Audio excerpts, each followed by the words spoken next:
Hello there, and welcome back to, well, it's not the shop, but recently I've taken on new endeavors and I'm kind of homeless. Living out of a camper. Still working and doing things, but I wanted to take you all on this adventure.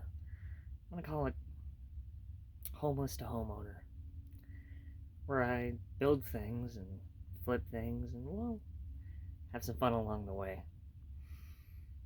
But I want to do a whole bunch of projects that require minimal tools, minimal understanding of woodworking, and I'm going to put them together and start off slow and gradually get bigger.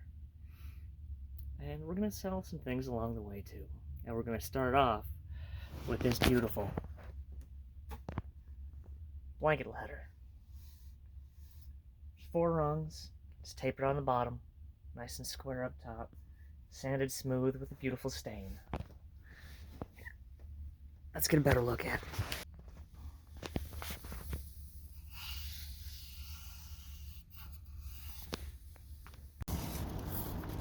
One of the most important things that we need to remember when making our spectacular little ladder here is cut lots. So we're going to measure out our long parts to about 60 inches. 2 boards, so 2 8-foot boards will give us all the wood we need for this entire build. And this is just one build. It's nothing special. We'll measure those out to 60 with the leftover cut-offs. So we're going to measure about 17 inches. We're going to take that and we're going to cut that. Get each little string. And each board is about $6. Once we have it separated, we'll cut up the 4 pieces. $12 total is just about all it takes, just in wood. So we'll line that up, and there's a little bit of not a terrible.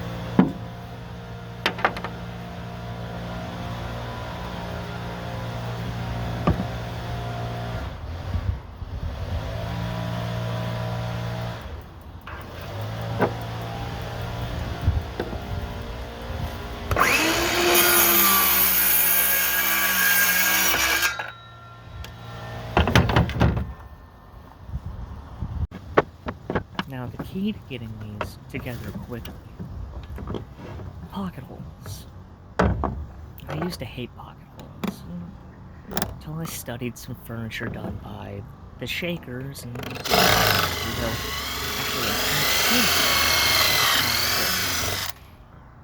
and I'll just make an oversized hole and attach a screw through it. It actually allows for a reasonable amount of wood movement. So throughout the season, the furniture will hold up, actually, without breaking itself or tearing itself apart. Each cross member, and it'll make a really strong blanket ladder.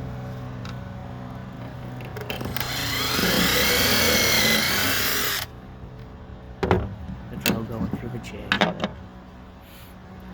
And once we've gotten 4 in each board, 16 total, and give each one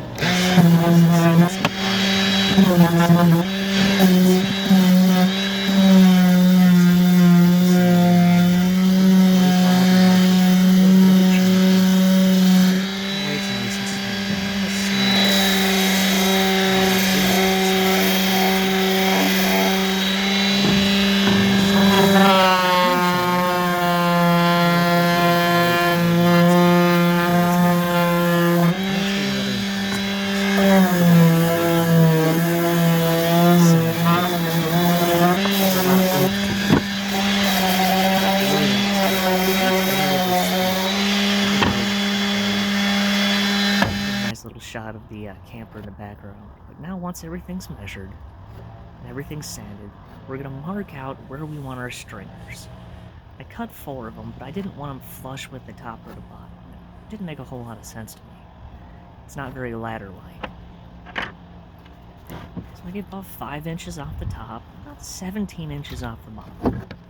And I took that remaining space, and I just split it up evenly. I'm gonna drop the pocket hole screws, and technically you're supposed to clamp those in place.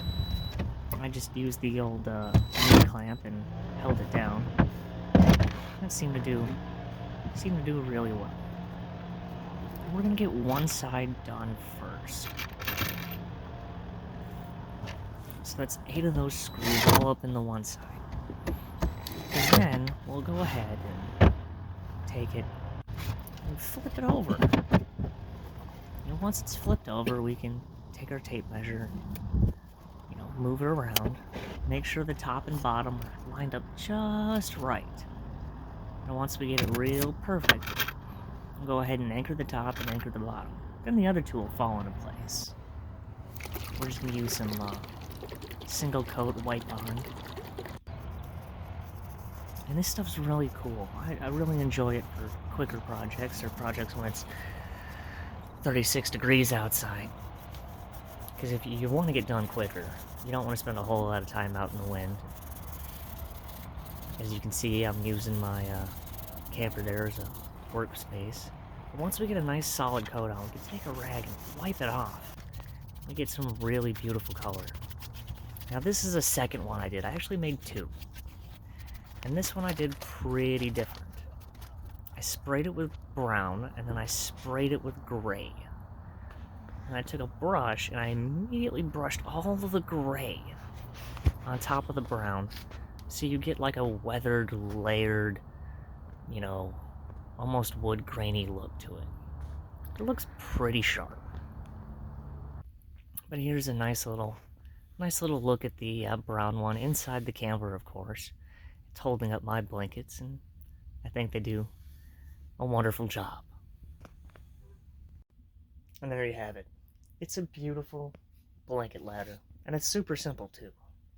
If you line it up like I did, it's 1, 2, 3, 4, 5 total cuts. Simple drill out some pocket holes and put them all together.